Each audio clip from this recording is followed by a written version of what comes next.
Hi hello నమస్తే welcome to our channel. ప్రస్తుతం మన ముందున్నారు political analyst doctor Bharat Reddy garu. Hi sir. Sir, ఇప్పుడు కనుక చూసుకున్నట్టయితే చాలా సర్వేలు కానీ ప్రశాంత్ కిషోర్ గారు కానీ కూటమిదే గెలుపు, జగన్ గారు ఓడిపోతారని చెప్పిన కాన్ఫిడెన్స్ లెవెల్స్ కొంచెం కూడా తగ్గట్లేదు జగన్ గారిలో. అదే సర్వేలు అదే ప్రశాంత్ కిషోర్ గారు కూటమి గెలుస్తుంది, జగన్ గారు ఓడిపోతారని చెప్తున్నా చంద్రబాబు గారిలో మాత్రం కాన్ఫిడెన్స్ లెవెల్స్ ఎక్కడో తగ్గాయి. అసలు కాన్ఫిడెన్స్ లెవెల్స్ కనిపించట్లేదు సార్, ఎందుకంటారు? రాజకీయ నాయకుడికి లీడర్కు ఉండాల్సిన లక్షణం ఏంటంటే ఖచ్చితంగా గెలుస్తామనే కాన్ఫిడెన్స్ ఉండాలి. మొదట ఉండాల్సిన కాన్ఫిడెన్స్ అది. సర్వేలు వస్తుంటాయి, అది సర్వే అనేది ఫైనల్ రిజల్ట్ కాదు. నీకు అంటే ఒక గేమ్ ఆడినా, ఒక పోరాటానికి వెళ్ళినా నేనే గెలుస్తాను అనే ఒక కాన్ఫిడెన్స్ తో వెళ్లాల్సి ఉంటుంది. ముందే ఓటమి ఒప్పుకున్నట్టయితే నీకు పోరాడడానికి ఏమీ ఉండదు. స్పోర్ట్స్ లో కూడా అదే థీరీ ఉంటుంది. నేనే గెలుస్తానని ప్రత్యర్థి జట్టు అనుకున్నప్పుడే, రెండు జట్లు అనుకున్నప్పుడే అది గెలుపు ఒకరికే ఉంటుంది. బట్ ఏంటంటే ఓటమిని ముందే ఎప్పుడు కూడా అంగీకరించకూడదు. దాన్ని జగన్మోహన్ రెడ్డి ఫాలో అవుతుంది. అయితే సేమ్ టైం చంద్రబాబు నాయుడు గెలుస్తానన్న కాన్ఫిడెన్స్ ఉన్నప్పటికీ అతనికి ఉందా లేదా అనే ఒక అనుమానం కనిపిస్తుంది. దానికి కారణం ఏంటంటే అతను మొదటి నుంచి కూడా కొంత కూటమి ఏర్పాటు విషయంలో బీజేపీ పొత్తు కావాలని కోరుకోవడం, బీజేపీ పొత్తు కోసం వెంపర్లాడిన సందర్భంగా ఉన్నాయి. వాళ్ళ కోసం కొన్ని సీట్లు ఆపించిన సందర్భాలు ఉన్నాయి, వాళ్ళు అడిగిన డిమాండ్లు ఇచ్చిన సందర్భాలు ఉన్నాయి. బీజేపీకి అంత స్థాయి లేకపోయినప్పటికీ 6 ఎంపీ సీట్లు, ఒక 10 అసెంబ్లీ స్థానాలు కూడా ఇవ్వడం జరిగింది, కేవలం పొత్తు కోసమే. అయినప్పటికీ ఇప్పటికి కూడా మీరు చెప్పినట్టుగా సర్వేలు అనుకూలమైన పరిస్థితి కూటమికి ఉంది, కూటమి అధికారంలోకి వచ్చే అవకాశం ఉందని చెప్తున్నప్పటికీ చంద్రబాబు నాయుడు ఫేస్ లో కానీ, చంద్రబాబు నాయుడులో కానీ నేను గెలవబోతున్నాను అనే ఒక కాన్ఫిడెన్స్ లెవెల్స్ అయితే కనిపించట్లేదు. అది మాత్రం కొంతవరకు అతని ఆందోళన కలిగించే విషయం. మనం తెలంగాణ ఎన్నికల సందర్భంగా చూశాం. అవును, రేవంత్ రెడ్డి చాలా కాన్ఫిడెన్స్ గా ఏం చెప్పాడు, డిసెంబర్ 9వ తారీఖు నాడు మేము ప్రమాణ స్వీకారం చేయబోతున్నామని చెప్పడం జరిగింది. అది చేస్తాడా చేయడం వేరే విషయం.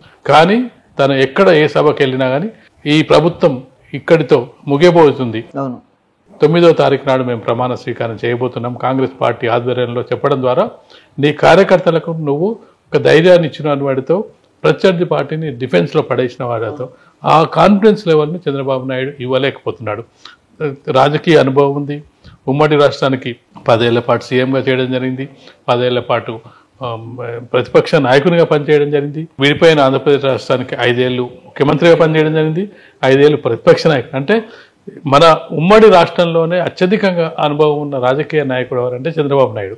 మిగతా వాళ్ళందరికంటే కూడా ఇంత సుదీర్ఘకాలం ఒక 10 ఏళ్ళు ఉమ్మడి రాష్ట్రానికి అధికారము, ప్రతిపక్షము, ఆంధ్రప్రదేశ్ రాష్ట్రానికి ప్రతిపక్షము, అధికార పక్షం, ఇన్ని రాజకీయ లక్షణాలు ఉన్నది, ఇంత సుదీర్ఘ అనుభవం ఉన్నది చంద్రబాబు నాయుడు గారికి. మిగతా నీకు రాజశేఖర రెడ్డికి ఇట్లా వాళ్ళు చేశారు కానీ ఇంత పరిపాలన అనుభవం లేదు. అయినప్పటికీ చంద్రబాబు నాయుడులో కొంత కాన్ఫిడెన్స్ లెవెల్స్ తగ్గే ఉన్నాయని మనం అనుకోవచ్చు. అయితే నాయకునికి ఉండాల్సిన లక్షణం జగన్మోహన్ రెడ్డికి స్వయంగా ప్రశాంత్ కిషోర్ గత ఎన్నికల్లో 151 సీట్లు గెలుపొందడానికి స్ట్రాటజిస్ట్గా పనిచేసి ఎన్నికలు అయిపోయిన అనంతరం మనం చూసినట్టయితే ఎన్నికలు ముగియగానే వైఎస్ఆర్సీపీ ఆఫీస్లో సెలబ్రేషన్స్ చేశారు. ఎన్నికలు ముగిసిన వెంటనే అసలు రిజల్ట్ రాలేదు. రిజల్ట్ రాకముందే వైఎస్ఆర్సీపీ ఆఫీసులో ప్రశాంత్ కిషోర్తో సహా జగన్మోహన్ రెడ్డి పార్టీకి సంబంధించిన నాయకులందరూ కూడా సెలబ్రేషన్స్ అప్పుడే స్టార్ట్ చేశారు. ఖచ్చితంగా గెలుస్తున్నాము, మనకే ఓటు పడిందనే ఉద్దేశంతో వాళ్ళు 151 సీట్లు కూడా ఎక్స్పెక్ట్ చేయలేదు. అధికారంలోకి వస్తామనే ఒక నమ్మకంతో వాళ్ళు చేశారు. అలాంటి ప్రశాంత్ కిషోర్ ఈరోజు ఏం చెప్తున్నాడు, జగన్మోహన్ రెడ్డి ఓటమి చెందబోతున్నాడు, కూటమి అధికారంలోకి రాబోతుంది అని చెప్పినప్పటికీ కూడా జగన్మోహన్ రెడ్డిలో ఇప్పటి వరకు కూడా చలనం లేదు. కొంతమంది రాజకీయ నాయకులను మనం పరిశీలించినట్టయితే నువ్వు ఏం విషయాలు మాట్లాడినప్పటికీ వాళ్ళ ఫేస్ ఫీలింగ్ తెలియవు. నువ్వు ఓడిపోతున్నావని చెప్పినప్పటికీ, నువ్వు గెలుస్తున్నావని చెప్పినప్పటికీ ఒకటే ఫేస్ వాల్యూస్ ఉంటాయి. అది జగన్మోహన్ రెడ్డికి కలిసి వచ్చే అంశం. ఒక జగన్మోహన్ రెడ్డికి అనే కాదు, చాలా మంది రాజకీయ నాయకులకు అది ఉండాల్సిన అవసరం ఉన్నది. ఓటమి చెందుతామని చెప్పగానే కుంగిపోవడం, గెలుస్తామనంగానే పొంగిపోవడం కాకుండా నువ్వు ఎలాంటి సందర్భాన్నైనా నువ్వు ఒక నిండు కుండలాగా తొనకకుండా ఉండడం అనేది రాజకీయ పార్టీల లక్షణం. ఆ లక్షణాలని జగన్మోహన్ రెడ్డి పుణికిపుచ్చుకున్నాడు. జగన్మోహన్ రెడ్డి అవినీతి చేశాడా, సిబిఐ కేసులను ఎదుర్కొంటున్నా, అనేది పక్కన పెడితే జగన్మోహన్ రెడ్డి వ్యక్తిత్వాన్ని మనం ఒకసారి పరిశీలించినట్టయితే ఎక్కడ కూడా తను అనుకున్న లక్ష్యాన్ని సాధించడానికి ఎక్కడ కూడా లొంగిపోలేదు. అవును. ఎందుకంటే మనం రాజశేఖర్ రెడ్డి చనిపోయిన సమయంలో చూసుకున్నట్టయితే మనం ఇక్కడ ఈ విషయాన్ని ఎందుకు ప్రస్తావించాల్సిన అవసరం ఉందంటే జగన్మోహన్ రెడ్డిని ఏదో ప్రైజ్ చేయడానికి కాదు, ఒక వ్యక్తి యొక్క వ్యక్తిత్వం ఏ విధంగా ఉండాలి అని చెప్పే ప్రయత్నం ఏంటంటే రాజశేఖర్ రెడ్డి చనిపోయిన సందర్భంలో నాకే ముఖ్యమంత్రి స్థానం కావాలని చెప్పి పోరాడిన వ్యక్తి. అవును. నాకు ముఖ్యమంత్రి స్థానం ఇవ్వకపోతే నేను కాంగ్రెస్ సంతకాలు కూడా సేకరించారు కదా, బయట నుంచి వెళ్ళిపోతానని చెప్పినాడు. కాంగ్రెస్ హైకమాండ్నే ఈవెన్ రాజశేఖర్ రెడ్డి కూడా ఎప్పుడు బెదిరించలే, కానీ జగన్మోహన్ రెడ్డి బెదిరించాడు. నువ్వు బెదిరిస్తావని చెప్పి వాళ్ళు సిబిఐ కేసులు పెట్టినప్పటికీ జైలుకి వెళ్ళాడు, కానీ కాంగ్రెస్ పార్టీకి లొంగలేదు. కాన్ఫిడెన్స్ లెవెల్ తగ్గలేదు. జైల్లో 9 నెలలు ఉన్నప్పటికీ కూడా నీకు మళ్ళీ బయటికి వచ్చి మళ్ళీ తన పాదయాత్రను కొనసాగించడం జరిగింది. తనకు గెలిచిన 73 స్థానాల నుంచి 23 స్థానాలు అసెంబ్లీ స్థానాలు అభ్యర్థుల్ని చంద్రబాబు నాయుడు లాక్కున్నప్పటికీ అక్కడికి తగ్గలేదు. అంటే కాన్ఫిడెన్స్ లెవెల్ నీకు ఎక్కడెక్కడ దెబ్బలు తగులుతున్నాయి. నువ్వు జైలుకి వెళ్ళావు, నీ పార్టీకి సంబంధించిన ఎమ్మెల్యేలు లాక్కుంటున్నారు నీ మీద. అప్పుడు ఆ కేంద్రంలో యూపీఏ ప్రభుత్వం ఉంది, ఇక్కడ చంద్రబాబు నాయుడు ప్రభుత్వం ఉంది. ఈ 2 ప్రభుత్వాలు నీకు అనుకూలమైన ప్రభుత్వాలు కాదు, నిన్ను పూర్తిగా వ్యతిరేకించే ఇవే. అయినప్పటికీ కూడా ఎక్కడ కూడా కాన్ఫిడెన్స్ లెవెల్ ఆయన లక్ష్యం తగ్గలేదు. కొందరి లక్ష్యం ఎట్లుందంటే అర్జునుని పోలుస్తుంటారు. ఒక లక్ష్యం గురిపెట్టినట్టయితే లక్ష్యం వైపే చూస్తూ ఉండాలి. మరో లక్ష్యం జగన్మోహన్ రెడ్డి కావాల్సింది ఏంటంటే ముఖ్యమంత్రి పీఠం మాత్రమే కావాలి, ముఖ్యమంత్రి లక్ష్యం.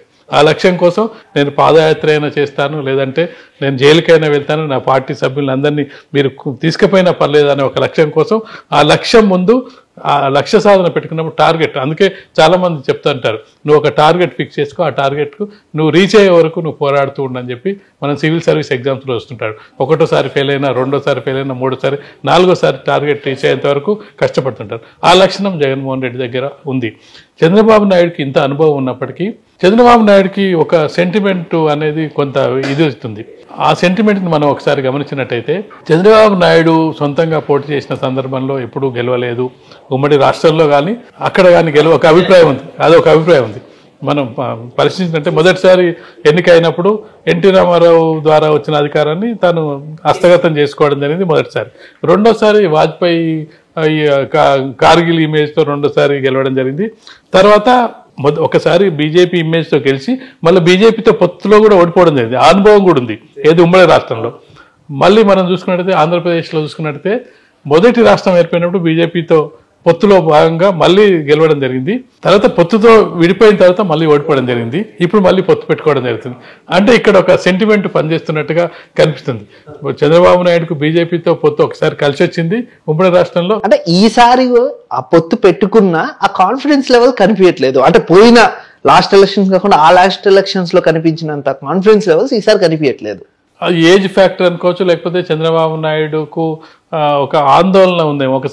ఈసారి కనుక నేను ఓటమి చెందినట్టయితే ఇక శాశ్వతంగా రాజకీయాల నుంచి ఇక, ఎందుకంటే ఏజ్ ఫ్యాక్టర్ చూసుకుంటే 75-80 వరకు ఉన్నట్టున్నాడు. కాబట్టి ఈసారి ఎన్నికైతే ఒక 5 ఏళ్ళు పదవిలో కొనసాగుతున్నాడు. మరొకసారి ప్రతిపక్షంలో కొనసాగాలంటే ఆయన ఏజ్ సహకరించదు. జగన్మోహన్ రెడ్డికి ప్రాబ్లం లేదు, 50-52 ఏళ్ళు ఉంటారు. ఇప్పుడు రాకపోయినా మళ్ళీ 5 ఏళ్ళ తర్వాత మళ్ళీ వస్తానని ఒక కాన్ఫిడెన్స్ ఉంటుంది. నేను ఇంకో 10-20 ఏళ్ళు రాజకీయాల్లో ఉంటాను. ఆ ఒక ఫ్యాక్టర్ కూడా చంద్రబాబు నాయుడు వేధిస్తున్నట్టుగా కనిపిస్తుంది.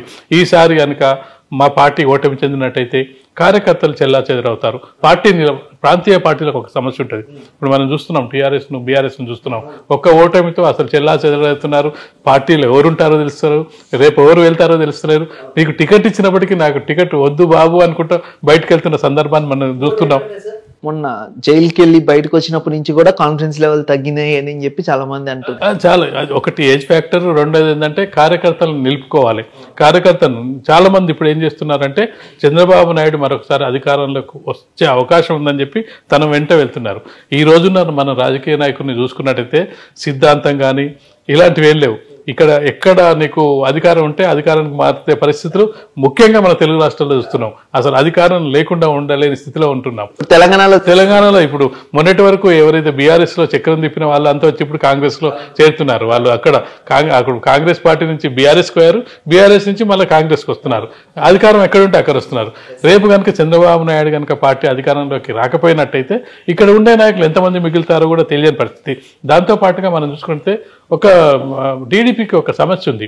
ఆ సమస్య ఏంటంటే టీడీపీ వచ్చిన కొత్తలో దాదాపు ఉన్న నాయకులంతా కూడా వ్యవస్థాపక సభ్యుల్లో చాలా మంది ఉన్నారు. వ్యవస్థాపక సభ్యులు యనమల రామకృష్ణుడు లాంటి వారు కానీ వీళ్ళంతా పెద్ద పెద్ద నాయకులు ఉన్నారు. వాళ్ళ ఏజెస్ కూడా అయిపోతున్నాయి. వాళ్ళు ఈ సుదీర్ఘ కాలం ఈ 30-40 ఏళ్ల కాలం పాటు ఎన్టీ రామారావుతో కలిసి ప్రయాణం చేయడం జరిగింది, చంద్రబాబు నాయుడుతో కూడా కలిసి ప్రయాణం చేయడం జరిగింది. వాళ్ళ తర్వాత తరం నాయకులు అనేది ఇప్పటివరకు పెద్ద ప్రశ్నగా మిగిలిపోతుంది. ఇప్పుడు లోకేష్ని బయటికి తీసుకొచ్చినప్పటికీ లోకేష్ ఎంతవరకు పార్టీ నిలబెట్టగలుగుతారు ఇప్పటివరకు ప్రూవ్ కాలేదు. అతనికి అధికారం అప్పగించలేదు, ఎమ్మెల్యేగా ఓటమి చెందడం జరిగింది. ఇప్పటివరకు లోకేష్ ద్వారా ప్రూవ్ అవ్వలేదు. రేపు పార్టీ ఏ విధంగా ఉంటుంది ఆ ఆందోళన చంద్రబాబు నాయుడులో ఉన్నట్టుగా కనిపిస్తుంది. జగన్మోహన్ రెడ్డికి ఉన్న కాన్ఫిడెన్స్ అంటే ఈసారి ఓడిపోతే ఓడిపోయినా మళ్ళీ నెక్స్ట్ టైం నేను గెలిచే అవకాశం ఉందనేది ఆ కాన్ఫిడెన్స్ లెవెల్ జగన్మోహన్ రెడ్డికి ఉండి ఉండొచ్చు. ఇక్కడ చంద్రబాబు నాయుడుకి ఆ కాన్ఫిడెన్స్ లెవెల్ ఉండకపోవచ్చు. ఒకవేళ నేను ఈసారి ఓడిపోయినట్టయితే నా పార్టీ ఉండే అవకాశం ఉందా, నా పార్టీ కార్యకర్తలు ఉండే అవకాశం ఉందా, నాయకులు ఉండే అవకాశం ఉందా? ఖచ్చితంగా కొంత ఇప్పుడు ఖచ్చితంగా పాస్ అవుతా అన్నానికి ఏం భయం ఉండదు, ఖచ్చితంగా ఫెయిల్ అవుతా అన్నాను కూడా ఏ భయం ఉండదు. ఫెయిల్ అయితేనో పాస్ అవుతానో అన్నానికే ఎక్కువ ఆందోళన ఉంటుంది. ఈ సమస్యలో చంద్రబాబు నాయుడు ఉన్నట్టున్నాడు.